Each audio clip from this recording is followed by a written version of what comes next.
Loan लेते वक्त क्या सावधानियां रखनी तो चाहिए? लोन की सारी शर्तें जो हैं आपकी, वो लिखित में लिखवा लेना है। एक कॉपी अपने पास हाँ। रखे। दूसरा, आपके साथ में जो लोन एग्रीमेंट किया जा रहा है, उस एग्रीमेंट की एक कॉपी उसी समय करवा करके अपने पास रखिए उसको। रिकवरी वाले जा रहे हैं, गाली गलौज कर रहे हैं या अभद्रता कर रहे हैं या फिर ऐसी मतलब दुर्व्यवहार या मारपीट तक की भी खबरें आती है। इस पूरे मामले में कानून क्या कहता है? तो 10% से लेकर के 48% वार्षिक तक इतनी ब्याज दरें इनके द्वारा वसूल की जा रही है। तो बिना किसी अधिकृत अधिकार के वो लोन देता है, तो ये कानून क्या कहता है? मतलब लोन हर कोई दे सकता है या क्या स्थिति रहती नहीं, है? एक के ऊपर अपने हस्ताक्षर एडमिट करते हैं। अगर आप अपने हस्ताक्षर एडमिट करते हैं, तो फिर इसको साबित करने का भार जो है, वो आपके ऊपर चला जाता है कि ये चेक मैंने इस व्यक्ति को नहीं दिया था, या इस व्यक्ति ने मेरे से धोखे से ले लिया था, या इसका ऋण जो है मैं चुका चुका हूँ और ये इस चेक का दुरुपयोग कर रहा है। ब्याज की कोई दरें तय है क्या कि भाई ब्याज अधिकतम, क्योंकि इन दिनों सबसे ज़्यादा जो चीज़ निकल कर आती है कि ब्याज इतना ज़्यादा हो गया, उस पर पेनल्टी इतनी ज़्यादा हो गई कि मूल वहीं रह गया और पैसे भरे वो सारे ब्याज में चले गए और आखिर में आदमी को थक हार के उस लोन के बोझ तले दबना ही पड़ता है। यदि बोरोवर से, कोर्ट का नियम यह है कि पहले आप बोरोवर पर प्रयत्न करिए। अगर बोरोवर के प्रयत्न करने के बाद में भी यदि आप लोन की रिकवरी नहीं कर पा रहे हैं, then you go to guarantor.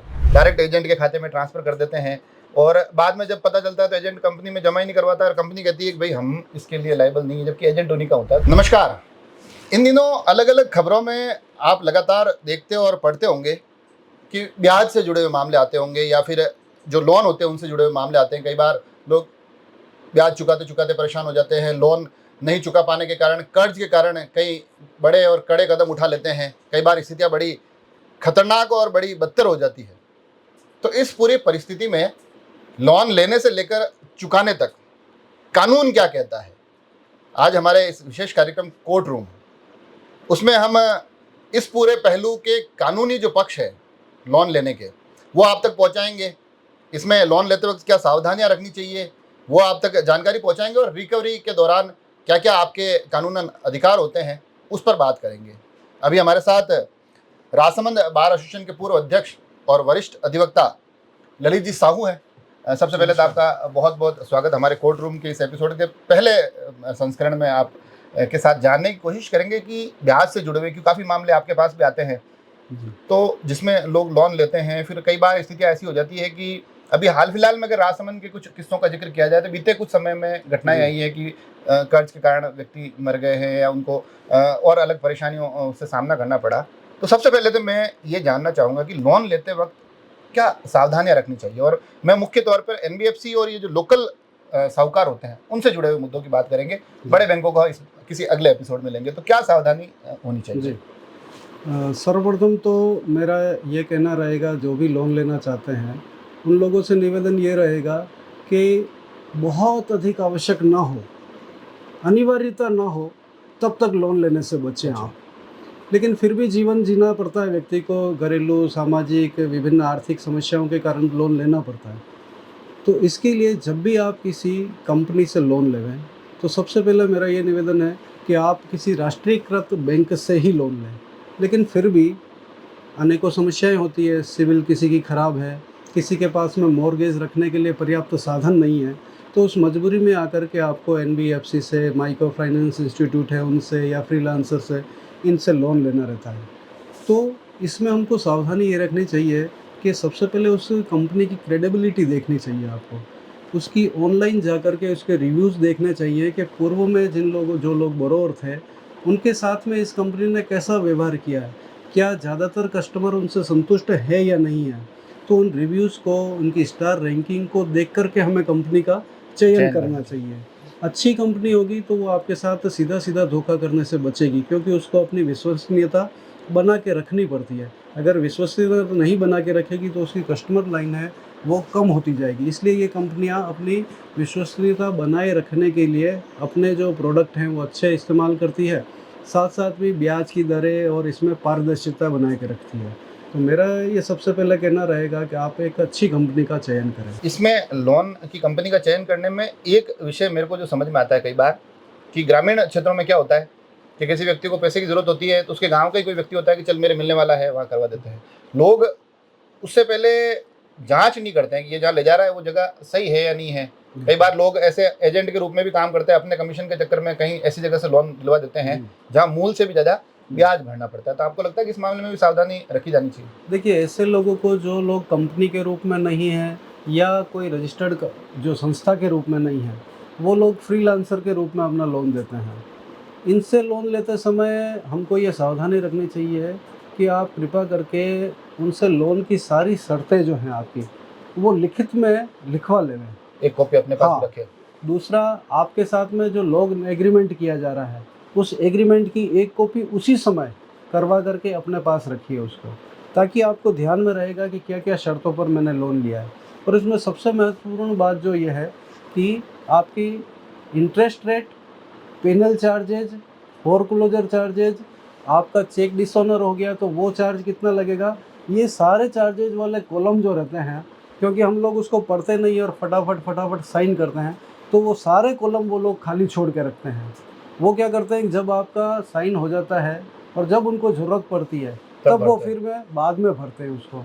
तो अगर इस प्रकार का हो रहा है तो आप उस समय उनसे निवेदन करिए कि नहीं, आपके और मेरे मध्य में जिस रेट ऑफ इंटरेस्ट की बात हुई है वो रेट ऑफ इंटरेस्ट भरिए। आप मेरे से इंटरेस्ट के अलावा क्या क्या चार्ज लेंगे, फाइल चार्ज क्या रहेगा आपका, प्रोसेसिंग चार्ज क्या रहेगा, ये सारे जो चार्जेस हैं इनको फुलफिल करवाइए। लोन एग्रीमेंट को नोटरी करवाइए और एक नोटरी शुदा कॉपी जो है आप अपने पास में रखिए।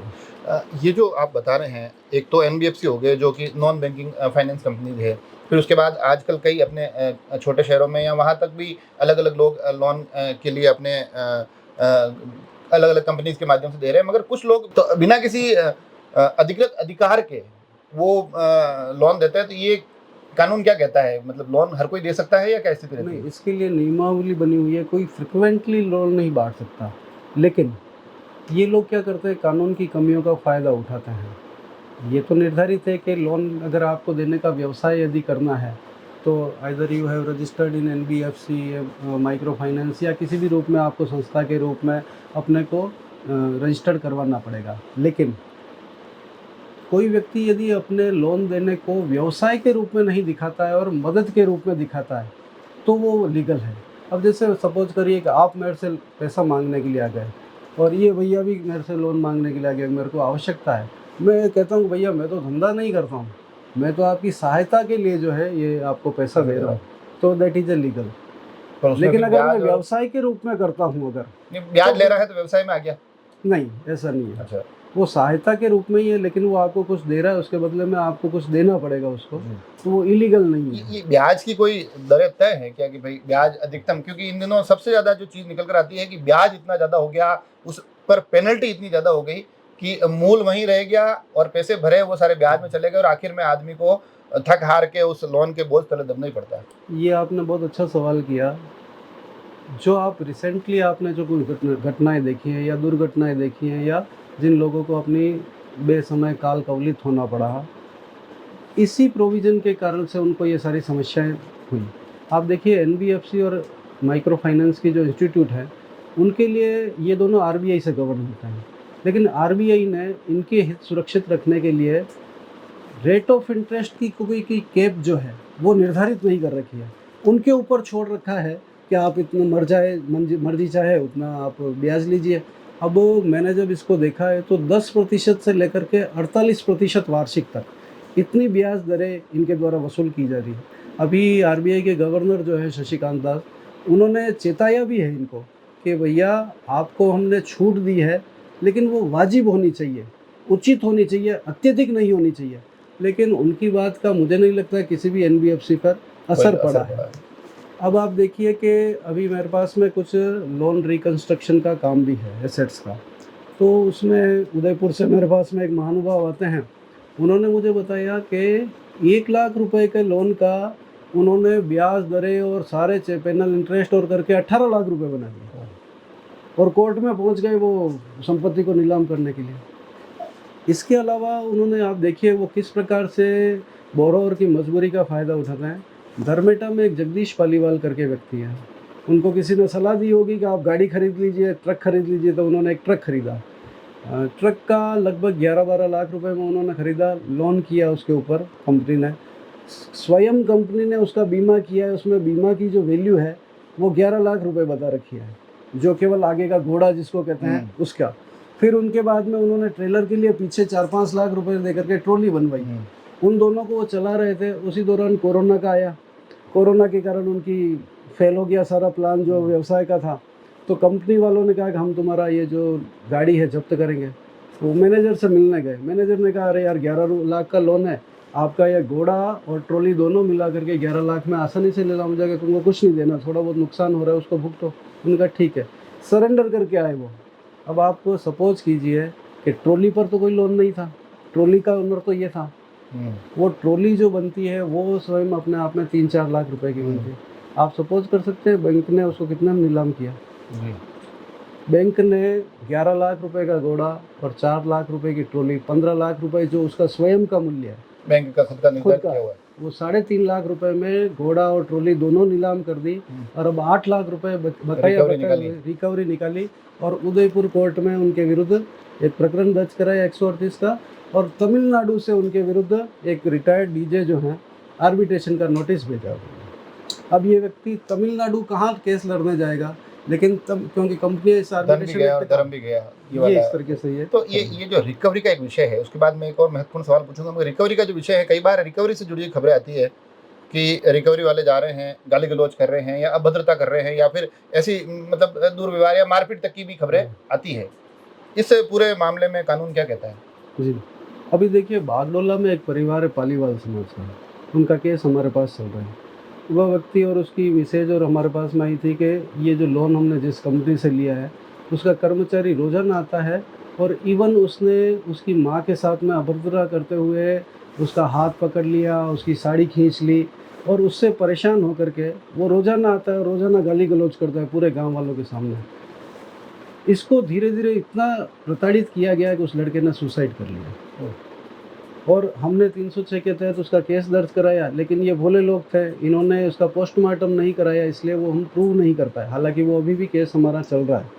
लेकिन राजेश कुमार तिवारी वर्सेस स्टेट वाले जो मामला हुआ उसमें 2010 में माननीय सुप्रीम कोर्ट ने ये कहा कि लोन रिकवरी के लिए कोई भी NBFC बैंक या किसी भी प्रकार की कोई भी संस्था ना तो वायलेंस का यूज कर सकती है, ना असॉल्ट का यूज कर सकती है, ना वो किसी प्रकार की धमकी दे सकती है, किसी भी प्रकार से उसको परेशान नहीं किया जा सकता। भाई बैंक के पास में ये अधिकार है कि you have to go in court, आपके पास अधिकार है कि भाई आप कोर्ट में जाइए और इस लोन की रिकवरी कीजिए। ये सारे माध्यम जो है हिंसा के, धमकी के, फोर्स के, असल्ट के, ये सारे मार्गों को इनवैलिड घोषित किया है। अगर आपके साथ में इस प्रकार का किसी भी, मैं आपके चैनल के माध्यम से सारे बोरोवर्स को ये निवेदन करना चाहूँगा कि अगर आपके साथ में इस प्रकार का किसी भी कंपनी के द्वारा दुर्व्यवहार किया जा रहा है तो आपको अपने एडवोकेट से संपर्क करना चाहिए। और अगर आप एडवोकेट का खर्चा नहीं वहन कर सकते हैं तो हमारे यहाँ पर निःशुल्क विधिक सहायता की व्यवस्था है कोर्ट में। उनके पास में DLSA जो है उनके पास में जाइए, वो निःशुल्क विधिक सहायता कराएंगे आपकी। और जो व्यक्ति आपको इस प्रकार से परेशान कर रहा है उसके विरुद्ध आप कानूनी कार्रवाई कर सकते हैं। कुल मिला के इसमें सिर्फ विधिक कार्रवाई हो सकती है, इसके अलावा कंपनी कोई भी कार्रवाई करने के लिए अधिकृत नहीं है। हाँ, एक सवाल यहाँ से यह भी निकल के आता है, कई बार क्या होता है ना कि आदमी पैसे लेने जाता है, उस वक्त वो सारी चीज़ें भूल जाता है। उसको जो कर रहा है उसको सही लगता है कि भाई ये साइन यहाँ कर दो, वो भी सही है, स्टाम्प दे रहे हो, चेक दे रहे हो, मगर इस पूरी भागदौड़ में फिर बाद में जाकर ये साहूकार भी ये कहने के लिए होते हैं कि भाई इसने तो अपनी मर्जी से लिया है, अब उसमें जो भी ब्याज लगा है वो भी सही है, पेनल्टी लगी वो भी सही है। तो यहाँ पर कानून कोई दखल देता है या नहीं देता है? ये विशुद्ध रूप से मैं जो लोकल साहूकार है उनसे जुड़ा हुआ सवाल पूछ रहा हूँ। एक्चुअल में जब आप लोन लेने जाते हैं तो आपको अधिकार होता है कि आप मना कर सकते हैं उसको, लेकिन चूंकि आपको लोन लेना रहता है इसलिए आप वो जहाँ से साइन करवाता है उसके लिए आप मना करते नहीं हैं उसको। अब कानून में इसका कोई बचाव नहीं है। आप अगर उसको खाली चेक देते हैं तो कोर्ट की या कानून की मंशा ये है कि यदि आपने किसी व्यक्ति को ब्लैंक चेक साइन करके दे दिया है तो ये एक प्रिजम्पशन किया जाता है कि आप उसको जब चेक दे रहे हैं तो आप उससे ये कहते हैं कि इस पर राशि और व्यक्ति का नाम और तारीख वो आप स्वयं भर लेना। तो NI एक्ट के जितने भी मुकदमे होते हैं उसमें कोर्ट ये देखता है कि क्या आप इस चेक के ऊपर अपने हस्ताक्षर एडमिट करते हैं।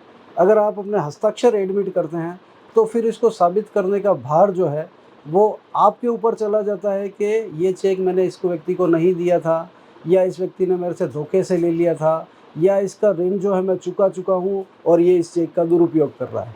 तो अगर खाली चेक देते हैं तो ये आपकी रिस्क है। हाँ, एक प्रश्न ब्याज के मामले हैं, इनसे जुड़ा हुआ एक और निकल कर आता है, जो इस विशेष तौर पे जो व्हीकल लोन होते हैं उसमें निकल कर आता है।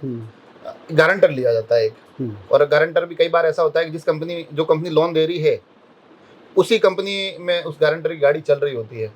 फिर जो लोन लेता है उसका लोन डिफॉल्ट हो जाता है। ऐसे में कई बार कंपनियां गारंटर की भी एनओसी रोक लेती है। या गारंटर मतलब गारंटर को पर कितना क्या दबाव कंपनियों का रहता है? गारंटर के ऊपर बराबर दबाव है। जितना बोरोवर दोषी है उतना गारंटर की भी जिम्मेदारी लाइबिलिटी बनती है। यदि बोरोवर से, कोर्ट का नियम यह है कि पहले आप बोरोवर पर प्रयत्न करिए। अगर बोरोवर के प्रयत्न करने के बाद में भी यदि आप लोन की रिकवरी नहीं कर पा रहे हैं, then you go to guarantor. फिर उसके बाद में आपको गारंटर के पास जाना है। पहला जो दायित्व है वो बोरोवर का है, सेकेंडली दायित्व है वो गारंटर का है। कुल मिलाकर जितना मैं समझा हूँ उसमें सबसे मुख्य विषय यह है कि लोन बड़े आवश्यक होने पर बहुत ज़्यादा सोच समझकर और उसकी नियम शर्तें उसकी एक कॉपी लेकर ही लेना चाहिए। अभी देखिए, जब मैं वकालत में हूँ तो मेरे पास में बहुत सारे केस इस प्रकार के आ रहे हैं। अभी एक व्यक्ति आया था जिसने NBFC से लोन लिया था। मैंने उसने कहा यार भाई साहब मैंने लोन जमा करा दिया था। मैंने कहा बताओ आप कहाँ पे है आपके पास स्टेटमेंट? तो उसने कहा स्टेटमेंट तो मेरे पास नहीं है। मैंने कहा जाओ कंपनी में, यहाँ TVS चौराहे के पास में कोई कंपनी है। वो वहाँ पे गया तो उसने उनसे कहा कि भाई मुझे स्टेटमेंट दीजिए, मेरा कितना पैसा जमा करें। तो उन्होंने कहा कि आपको 590 रुपये जमा कराने पड़ेंगे स्टेटमेंट के, तो आपको स्टेटमेंट मिलेगा, अन्यथा स्टेटमेंट नहीं मिलेगा। उन्होंने मेरे से बात करी तो मैंने कहा मैं इनका एडवोकेट बोल रहा हूँ और आप स्टेटमेंट के कैसे पैसे लगते हैं? तो वो ये कह रहे हैं कि नहीं हम तो 590 रुपये लेंगे, बिना 590 रुपये लिए हुए हम स्टेटमेंट भी नहीं देंगे। देखिए आप किस प्रकार की वो दादागिरी कर रहे हैं। लेकिन व्यक्ति के पास उपाय नहीं है। हमारे यहाँ पर कितने लोग हैं जो छोटी बात के लिए कानूनी लड़ाई वर्षों तक लड़ने के लिए तैयार है। वो व्यक्ति अगर इन 590 रुपये के लिए लड़ाई लड़े तो मुझे लगता है कि उसके 5,900 रुपये कानूनी लड़ाई में व्यर्थ हो जाएंगे।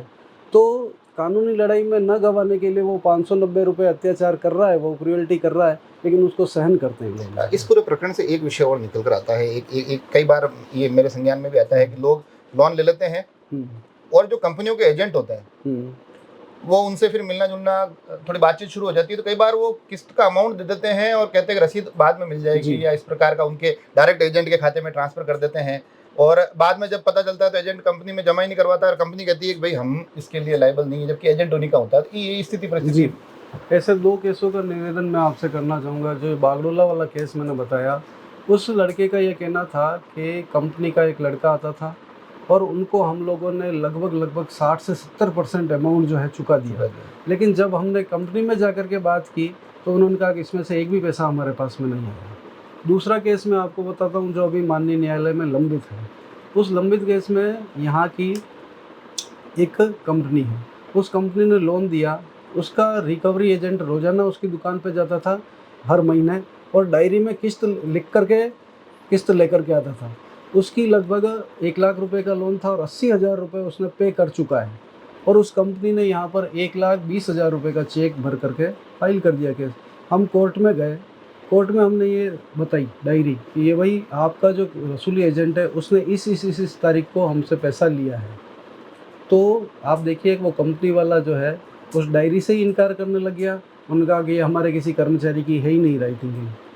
अब ऐसी स्थिति में हमको ये चाहिए कि आप किसी भी वसूली एजेंट को पैसा मत दीजिए। जो मेरी राय है सभी बोरोवर्स के लिए, आप कोई भी इंस्टॉलमेंट कैश जमा मत कराइए। Everybody has UPI payment system in their mobile, सभी के पास में है। तो आप जो है कंपनी का अकाउंट नंबर जिस दिन आप लोन लेते हैं उसका QR स्कैनर या उसका अकाउंट नंबर जो है वो अपने मोबाइल में सेव करिए। मंथली होते ही आपको 5,000 10,000 जो भी किस्त देनी है उस रिकवरी एजेंट आता है उससे मना करिए कि मैं आपको नहीं दूंगा, ये कंपनी में मैं आपके सीधा UPI पेमेंट के ज़रिए मैं भेज रहा हूँ। तो इसका फ़ायदा ये रहेगा कि आपके पास में एक रसीद हो गई जी।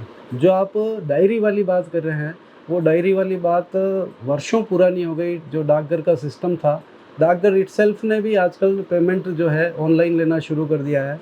तो मेरा ये निवेदन है कि सारे बोरोवर्स कैश में पेमेंट इंस्टॉलमेंट का ना करें, अपने UPI पेमेंट से करें स्वयं के, या अपने परिवार आपके पास नहीं है तो लीजिए और वो भी नहीं कर सकते तो अपने बेटे के या पत्नी या जिसके पास में भी यूपीआई पेमेंट की व्यवस्था है वो अगर करेंगे तो इटसेल्फ आपके पास में एक रिसीट आ जाएगी जो आपको कहीं पर भी प्रूव नहीं करनी पड़ेगी। अगर वो पूछेगा तो ये मेरे पास में है, आपके अकाउंट में मैंने पैसा दिया।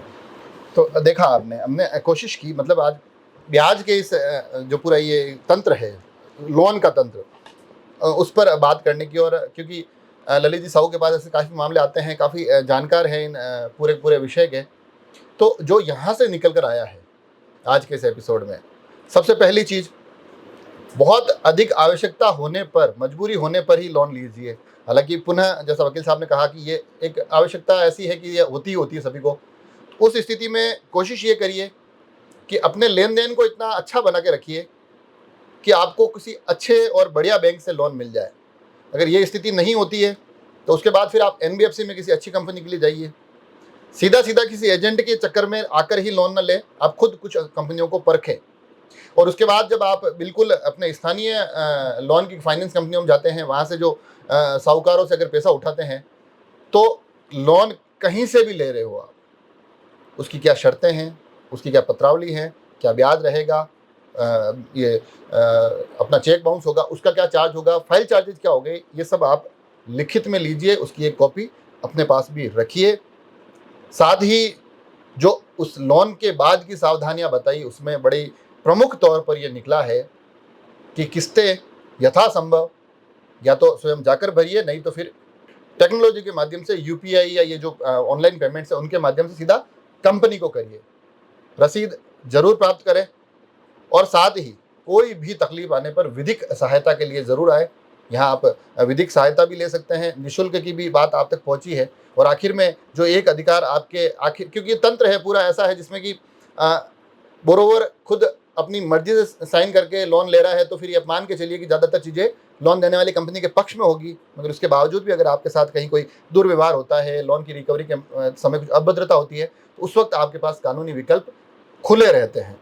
इस पूरे विषय के बारे में अगर और भी कोई आपकी जिज्ञासा हो, कोई आपके प्रश्न हो, तो हमें भेजें, अगले किसी एपिसोड में उस पर भी चर्चा करेंगे। और साथ भी और भी अन्य कोई विषय हो कानून से जुड़े हुए जिस पर आप कानूनी राय लेना चाहते हैं, तो हमें ज़रूर बताएं। अगला एपिसोड उस एक विषय पर लेकर आएंगे हमारे इस विशेष कार्यक्रम कोर्ट रूम के माध्यम से। जुड़े रहे राजसमंद एक्सप्रेस से। धन्यवाद। नमस्कार।